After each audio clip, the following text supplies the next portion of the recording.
Bom, iniciamos agora o capítulo 4 do módulo 2 de língua portuguesa, origem e aspectos semânticos, origens da nossa língua portuguesa. Origens da língua portuguesa. Não é por acaso que tem aqui o quadro Operários, de Tarsila do Amaral, produzido em 1933. Neste quadro tem 51 rostos sobrepostos. Mas o que ele tem a ver com as origens da nossa língua portuguesa? Bom, no quadro a gente pode observar um retrato da miscigenação do povo brasileiro, que na verdade iniciou-se já na época da colonização. Na época da colonização, os portugueses aqui chegaram, encontraram as nossas terras, que estavam habitadas por índios, trouxeram nos navios negreiros os negros, os escravos, e assim começa na colonização, no período colonial no Brasil, com a chegada dos portugueses, o nosso processo de miscigenação. O encontro do português, do índio e do negro. E assim começa. Bom, esse quadro, Os Operários, de Tarsila do Amaral, ele retrata as diferentes etnias que compuseram a massa proletária durante a crescente industrialização do Brasil na era Vargas, do então presidente Getúlio Vargas. Esse quadro é considerado um dos melhores registros do período dessa industrialização brasileira, especialmente em São Paulo, que foi o grande centro da industrialização brasileira. Foi um momento histórico marcado pela migração de trabalhadores, uma classe ainda muito vulnerável e explorada, sem acesso a leis que os defendesse. Então, nesse processo de miscigenação, por que esses diversos rostos, né? Os operários, eles são representados a partir da sobreposição de rostos, que são ao total 51, com expressão de cansaço e tristeza. Sim, porque eles eram explorados, eles estavam à margem da sociedade, naquela época não tinha nenhuma lei que os amparasse, remetendo o que? A massificação do trabalho e as precárias condições de vida que era dada a toda essas diversas etnias que aqui chegaram, né? A gente pode ver pelas características do rosto, né, que são pessoas oriundas de vários países. Então, essa diversidade étnica faz referência à migração das pessoas em busca de trabalho nos grandes centros urbanos. Pois bem, a partir dessa obra Operários, vocês vão ver que ela tem tudo a ver com as origens da nossa língua portuguesa. Bom, aqui a primeira pergunta, no quadro Operários, de Tarsila do Amaral, de 1933, a gente pode observar um retrato da miscigenação do povo brasileiro, que na verdade, como eu falei, iniciou no período da colonização. Como vocês acham que esse processo, todo esse processo de miscigenação influenciou na formação da nossa língua? É lógico que isso influenciou e muito, na verdade. Porque o contato dos falantes da língua portuguesa com pessoas de línguas diferentes ampliou o vocabulário vigente no nosso país, no Brasil, dadas as influências vindas do francês, do árabe, dos dialetos africanos, entre outros. Então vieram árabes, vieram franceses, vieram italianos, vieram os africanos nos navios negreiros, vieram os portugueses e assim por diante. Os portugueses, quando aqui chegaram, na verdade, quando a corte portuguesa, estou falando, aqui chegou, onde ela se instalou? No Rio de Janeiro. Por que que o carioca fala chiado? Porque ele traz, tá? Ele traz essa origem da língua portuguesa de Portugal. Por isso que a gente vai para o Rio de Janeiro e eles falam chiado. Preste atenção na fala do português de Portugal e o nosso carioca aqui no país. Por isso que tem esse chiado na língua deles. Dando sequência à nossa reflexão sobre as origens da língua portuguesa, eu coloco uma imagem de Luís Vaz de Camões, um escritor português que, ao servir Portugal no norte da África, ele foi ferido e perdeu um olho. Era um escritor muito aventureiro. Por que a foto dele?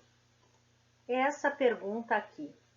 E a língua portuguesa falada em Portugal, você acha que ela também recebeu influência ou apenas influenciou as demais línguas e por quê? A língua falada em Portugal também recebeu influências de línguas diversas, inclusive diferentes das línguas que fizeram a miscigenação linguística no Brasil, o que justifica as diferenças existentes entre os falares dos dois países. Tem diferença no falar da língua portuguesa brasileira e da língua portuguesa de Portugal. Por que essas capas de algumas gramáticas que tem por aí? Toda língua tem uma gramática. Você concorda com essa afirmação? Bom, reflita comigo.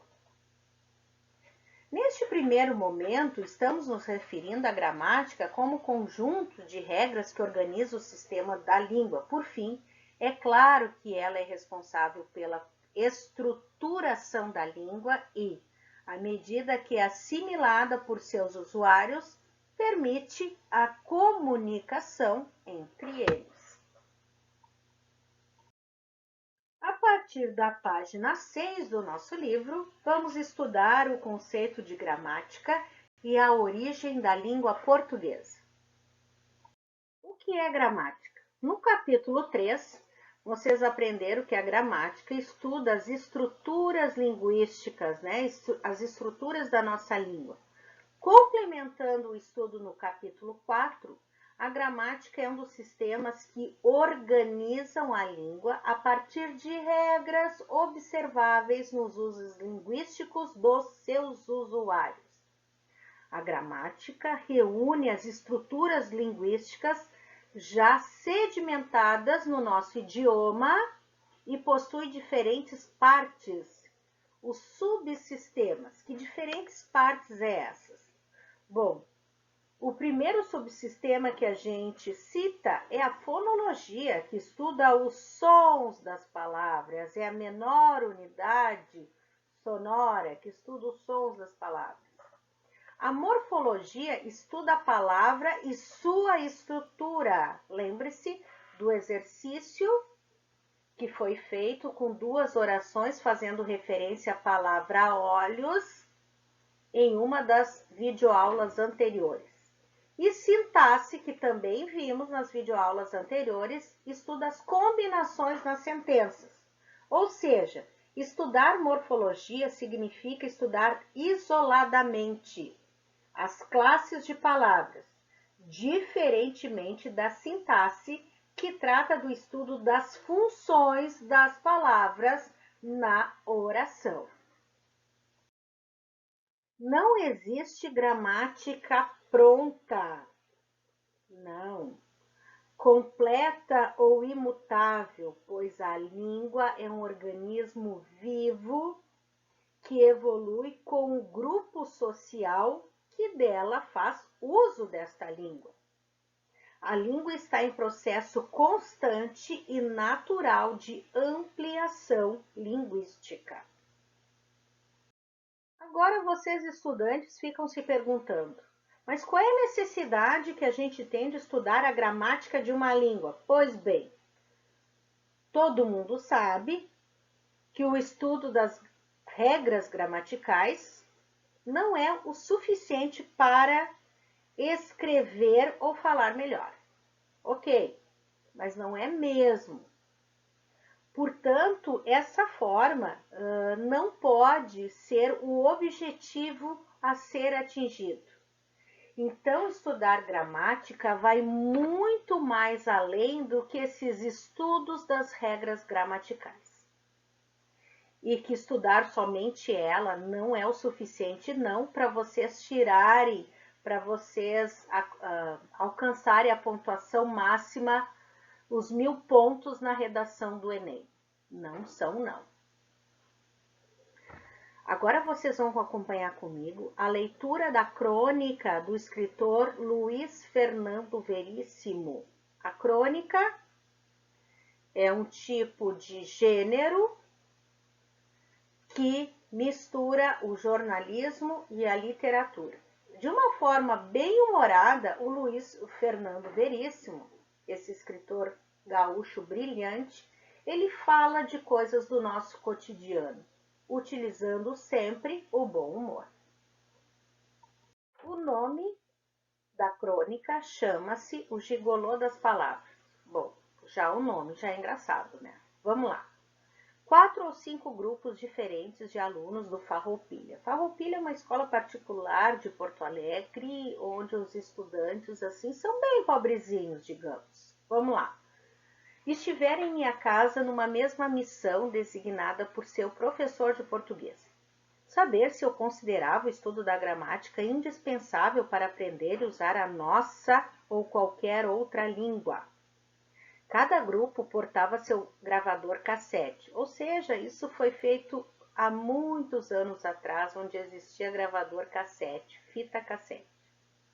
Certamente um instrumento vital da pedagogia moderna, e andava arrecadando opiniões. Suspeitei de saída que o tal professor lia esta coluna, ou seja, as colunas escritas por Luiz Fernando Veríssimo.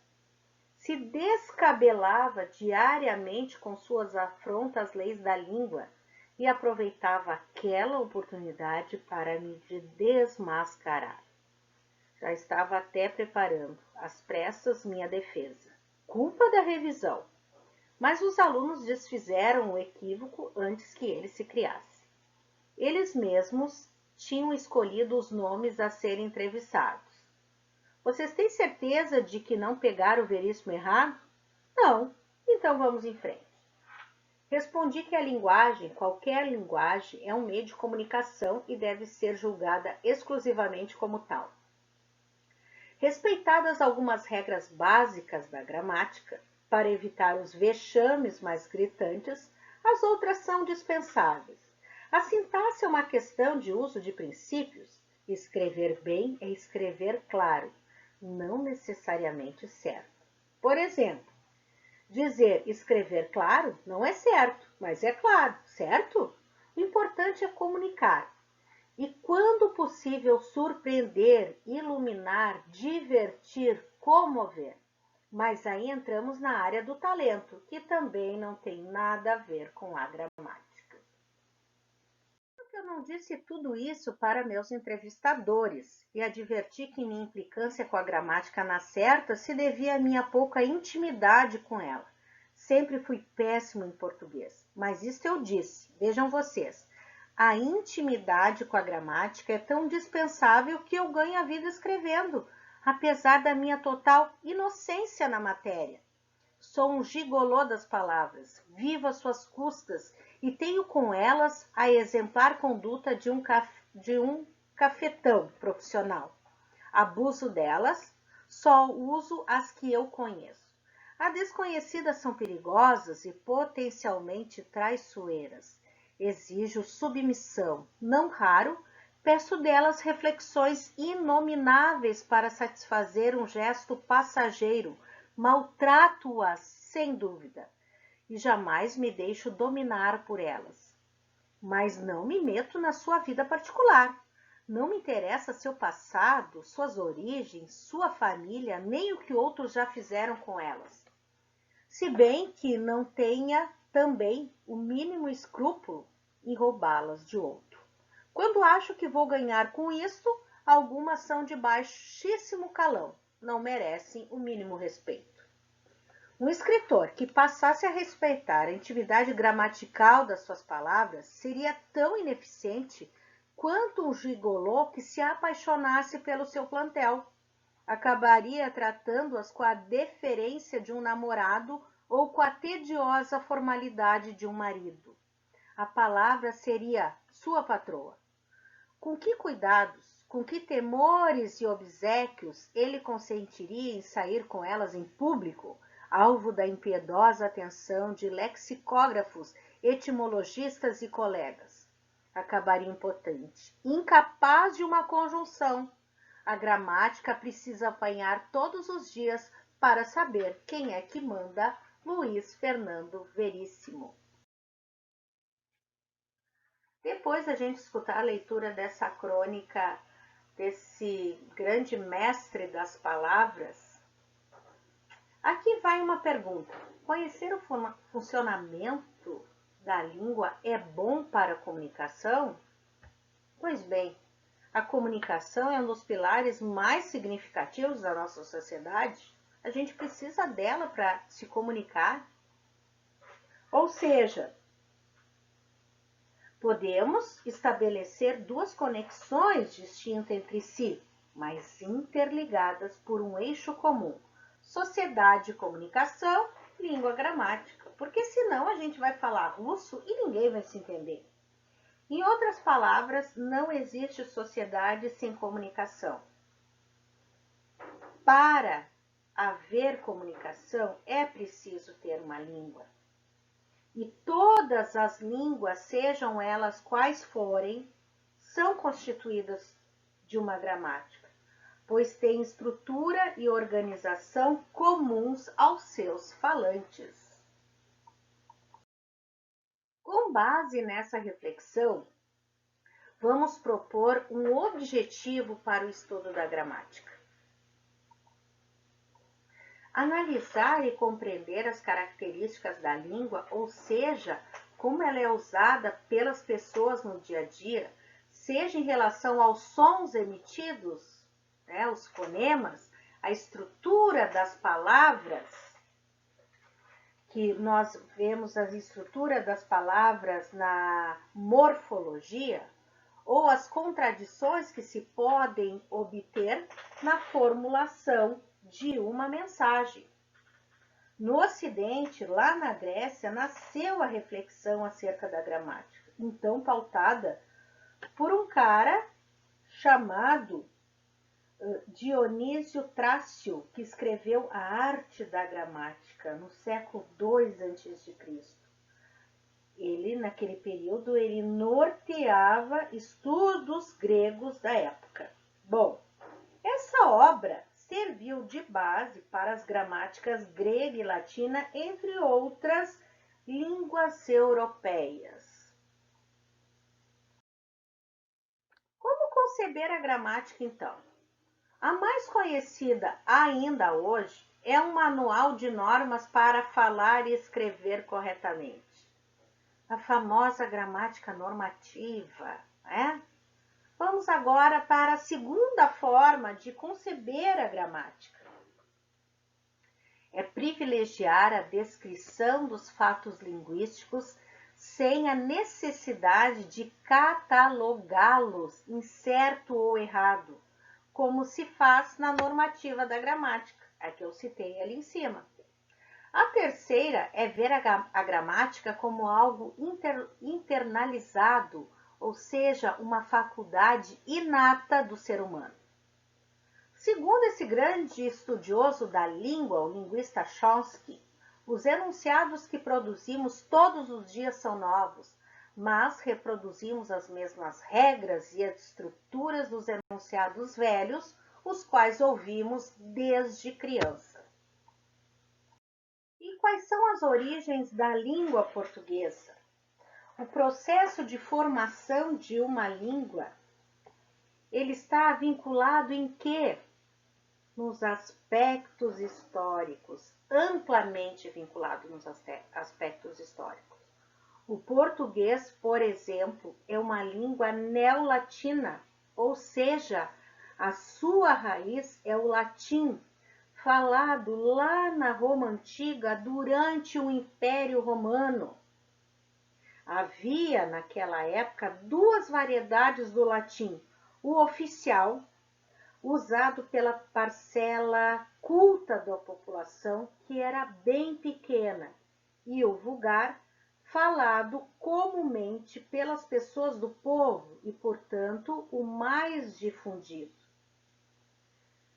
Naquela época, quando o poderoso Império Romano invadia e dominava outros territórios, empunhava-lhe seu poder político, mas mesclava sua língua e seus costumes com os dos povos que eles dominavam. E foi assim que o latim se espalhou por alguns territórios, entre os quais a Península Ibérica, onde está Portugal. Na época, por volta do século II a.C., viviam lá os celtiberos, que tinham também uma língua própria. Posteriormente, esse território foi novamente dominado por bárbaros e árabes, que também traziam sua língua para a região. Assim, a mescla de todas essas influências resultou na língua portuguesa.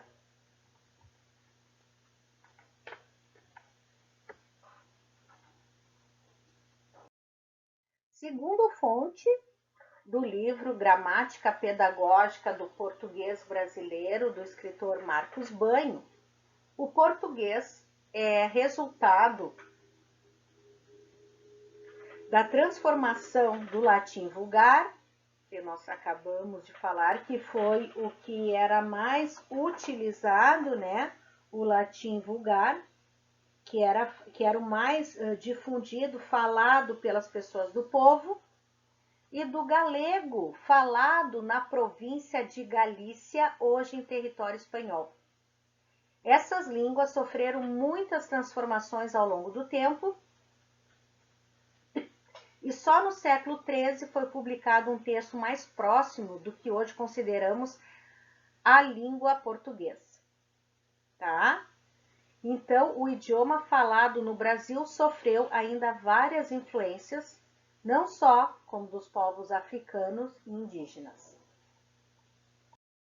E por que, gurizada, é tão importante entender o estudo da gramática? Porque é importante entendê-la como um componente da formação científica da língua.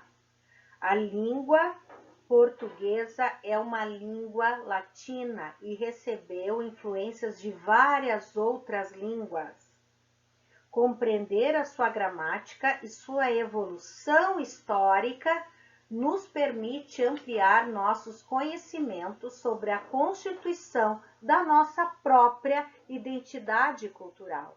Então, conhecer o estudo da língua é saber a nossa história, as origens da nossa língua portuguesa.